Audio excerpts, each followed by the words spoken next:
Caitlin Clark will miss tonight's game due to a groin injury. I have been hammering home the point on this site and online for the past 2 weeks, saying that something is wrong with her legs. Is it the nagging quad injury? But it has to do with the lower half of her body. We now know why she's having trouble from long range, where it takes a lot of push. Her groin just tapped out like it owed someone money, and now she's benched. But wait, it gets juicier. Dana Bay. She didn't just stir the pot, she launched it across the room. Fever fans are furious. But drama is raging, and somehow it's all massier than a toddler with spaghetti. What exactly happened? Why is Dana losing it, and how did Caitlin's groin end up? The plot twist is that Caitlin Clark is out with a groin injury. If you've watched the Indiana Fever and Caitlin Clark play over the last 3 games, you can see that she isn't feeling like herself. She's only made 1 3-pointers in her last game and even had only 6 points in the previous game. However, it wasn't just her on-court performance that was. Fans were concerned because of her demeanor and energy, which gave the impression that something wasn't right. She wasn't energizing the crowd as she usually does, and at this rate, Caitlin Clark's body is sending out more distress signals than a shipwrecked pirate screaming into a coconut. This isn't just bad luck. This isn't oopsie-daisy territory anymore. It's full-blown. Is she wearing a target on her back? Because every game somehow turns into a demolition derby, and Caitlin Clark's the only car without airbags. She is out again with an injury, which is the worst thing in Indiana Fever. And if you're a WNBA fan, you know that Clark is the team's main engine and the biggest source of interest in the league. It's not close. And whenever someone is absent from the lineup, especially Clark, you worry because she was hurt earlier this year and is now sidelined with what is being called a left groin issue. And the Indiana Fever are officially in danger when the medical staff knows her Starbucks order by heart, which is the 2nd injury of the season, and we haven't even reached the popcorn stretch yet for a team that was counting on turning. The franchise around with a generational talent is beginning to feel more like they signed up for a high-stakes episode of Survivor WNBA edition. Caitlin Clark will miss tonight's game against the Los Angeles Sparks because of a left groin injury. The injury progresses from a quad to a quad to a groin, but this is where the rabbit hole gets really deep and spicy. It's not just the injuries, though. When you watch these games closely, like a slow-motion frame-by-frame football film room, you begin to notice something suspicious. The Indiana Fever just lost a really tough game against the Los Angeles Sparks, and it comes down to the 4 things that the Indiana Fever always struggle with: missed layups, missed free throws, interior defense, and rebounding. That's why they lost this game, and in my opinion, you have to be able to get stops, something that smells less like basketball and more like back alley sabotage every game. Like clockwork, Caitlin gets bodied like she's trying to smuggle secrets out of Area 51.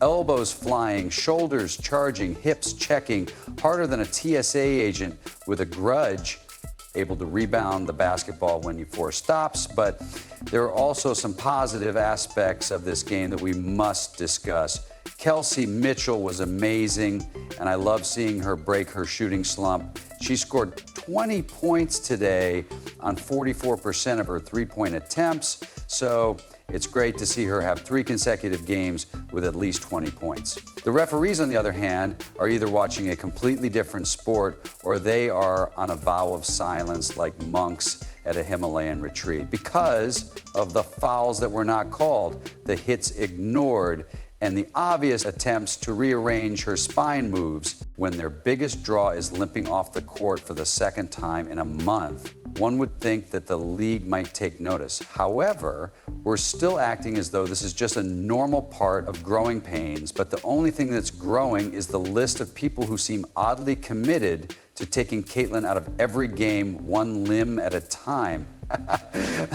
The way players approach her makes it seem like she stole everyone's attention and they want it back with compound interest. So if jealousy had a playbook, this would be. There are a lot of things going on, and I have to be completely honest with you guys. I'm not surprised by this news at all. I was just talking to my fiance last night, and I told him that I think Caitlin's hurt.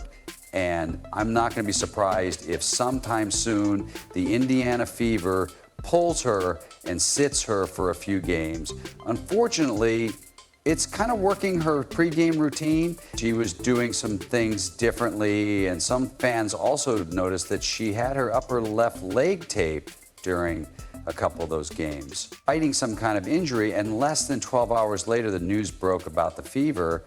It's a tough blow for the Indiana Fever because they have their superstar, Caitlin, and whether she is playing to the best of her abilities or not, they are still a better team with her on the court. Caitlin's grit isn't the problem. She could probably take a hit from a bulldozer and still drop 25, but even steel bends under pressure, and when every game becomes a wrestling match masquerading as basketball, something has to give. This week, it was her groin. Now, let's discuss the bigger picture. Fever fans are on edge, watching games with one hand over their eyes like it's a horror movie because every drive to the basket looks like a dare. Will she land safely? Will someone slam her into the hardwood? Will a referee finally remember what a foul looks like? It's like Russian roulette in a basketball jersey, dealing with an injury, not looking like herself.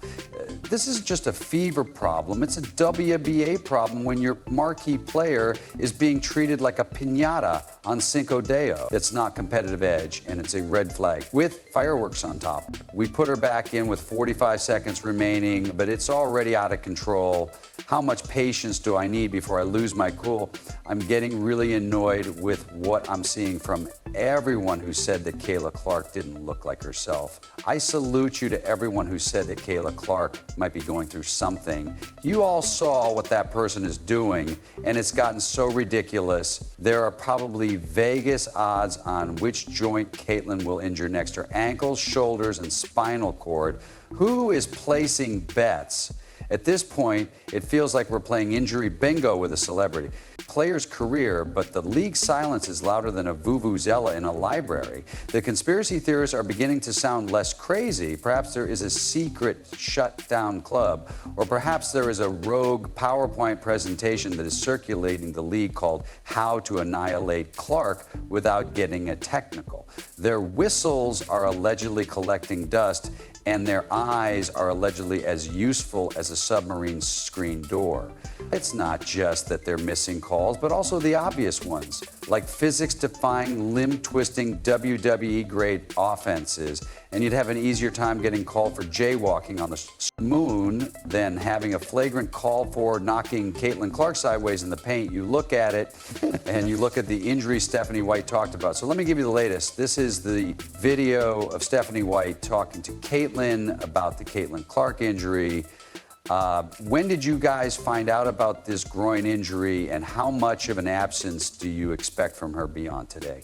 Late last night, yes. I think it's very much a day-to-day thing, how she responds to treatment. So I kind of stay in my lane and let our Fever may want to invest in a backup Caitlin Clark, perhaps cloning her or wrapping her in bubble wrap and simply launching her threes from a safety pod at half court, because the current strategy of hoping she survives isn't exactly sustainable. However, hey, let's not worry about protecting your most marketable star, so let's just keep letting her get hammered like she's in a fight club nobody signed up for. And the message to Caitlin is to try not to break anything important next game. Maybe wear armor, maybe bring a lawyer, maybe just duct tape your limbs before tipping off the bag dog for Indiana Fever star Caitlin Clark. It's being reported that she has suffered a left groin injury and she is out now. We all knew Caitlin Clark's health was a major issue.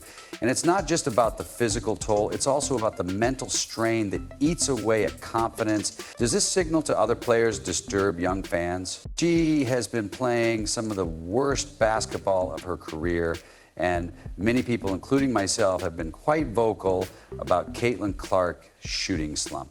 Since many people blame the front office for this, I didn't even go so far as to create content that blamed the front office. I told you all that sources were telling me that something was bothering Caitlin. But despite everything, the rookie is still delivering, even on one leg and a prayer. She's managing to rack up highlights and keep the team in the conversation, which isn't just impressive, it's borderline. The WNBA star player is sidelined once more while the league claps politely and hands out participation trophies. If this continues, Caitlyn's groin could be the first domino to cause the rest of her body to follow suit. And not only could they lose games, but they could also lose the future they were building, because no matter how many jerseys you sell, you can't sell greatness if greatness is being stretched off the court every other week. And if the referees don't start doing their job soon, if the league doesn't intervene and declare the rookie open season officially over, don't be shocked when the next game feels like deja vu with ice packs and regret. If you thought the groin injury was the punchline, hold on to your headbands, because the bigger twist is that Caitlin Clark hasn't even been herself for a few weeks prior to this most recent hit, so she's out. We don't know what it is. I believe they said it's a growing injury, but guess what? It's not the end of the world, people. The only reason the WNBA will suffer is because they don't know how to market their game. They rely on being a one-trick pony, which is similar to if you're a content creator and you make one viral video, but after it goes viral, you stop making videos. That's the WNBA's problem. They don't know how to celebrate their league or their players. Caitlyn brought everyone to the WNBA because she possesses a unique skill that no one else in the league has. The fire's still there, but it flickers like a light bulb in a horror film, and you can tell something is amiss because she was pulling more than just defenders behind her. This version appeared worn out and exhausted, as if someone were realizing in real time that being the league's face comes with a price tag and the league isn't paying for it.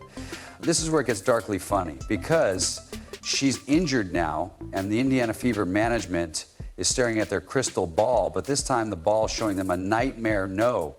It was subtle at first, with missed shots that usually kiss the net, hesitations, and a few elbows to the ribs for good measure.